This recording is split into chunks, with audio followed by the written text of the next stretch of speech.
नमस्कार, आज हम बात करेंगे ट्यूबरकुलोसिस। ट्यूबरकुलोसिस यानी टीबी बहुत कॉमन है हमारे हिंदुस्तान में।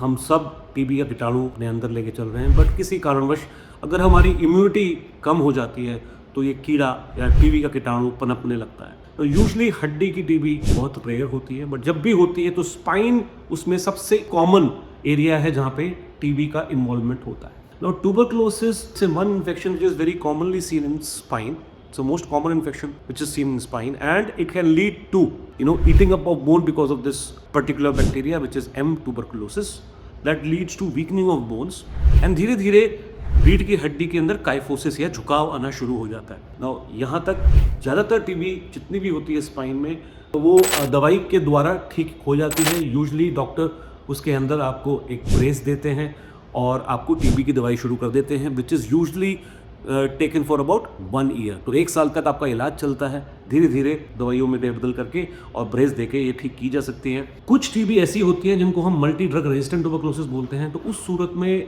मेरा मानना ये है और WHO को मानना भी यही है कि बायोप्सी, जब भी आपके अंदर अगर टीबी आपको पाई गई, डॉक्टर ने कंफर्म किया है कि ट्यूबरकुलोसिस है, तो बायोप्सी जरूर करवाएं, क्योंकि उससे हमें पूरा एक तो कंफर्मेशन होता है कि हमारा डायग्नोसिस क्या है, दूसरा हमारा ये कंफर्मेशन होता है कि जो हम ड्रग्स लेंगे, जो फर्स्ट लाइन ड्रग्स देके वो उस पर काम करती हैं और कोई रेजिस्टेंस नहीं है उस कीटाणु में। अगर रेजिस्टेंस है तो वो MDR कैटेगरी में आ जाती है, and then you may have to change the drugs that are given. So that is also very important. So in case you are diagnosed with tuberculosis of spine, then please get a biopsy done, and that will give you much more information to it.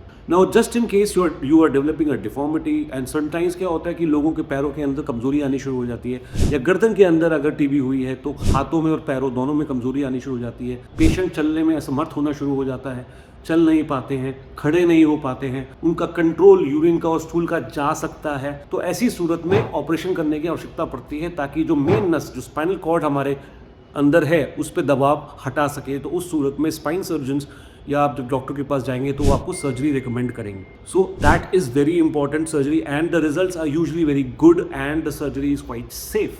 तो surgery का काम सिर्फ इतना होता है कि हम नस के ऊपर से दबाव हटा सके और जो हड्डी खा चुकी है उसको रिकंस्ट्रक्ट कर सके, ताकि आपको दोबारा से बैठने की दिक्कत ना हो, चलने में दिक्कत ना हो, और उसके अलावा दवाई जो है ट्यूबरकुलोसिस की वो चलती रहती है। So it's very important to recognise the symptoms of tuberculosis which could be constitutional symptoms like बुखार आना, वजन घटना, भूख ना लगना, ये सारे, साथ में कमर में या गर्दन में दर्द होना, उसके अलावा कोई डिफॉर्मिटी पैदा होना, चाहे गर्दन में, चाहे कमर में, या आपके पैरों में और हाथों में कमजोरी आना, ये सारे लक्षण ट्यूबरकुलोसिस ऑफ स्पाइन के होते हैं।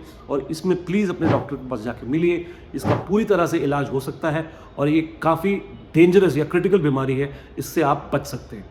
So please don't forget to go to your doctor if you suspect tuberculosis. And MRI is one investigation which can diagnose tuberculosis very, very early. Biopsy, another very informative procedure which should be done when you're suspecting tuberculosis. Thank you so much.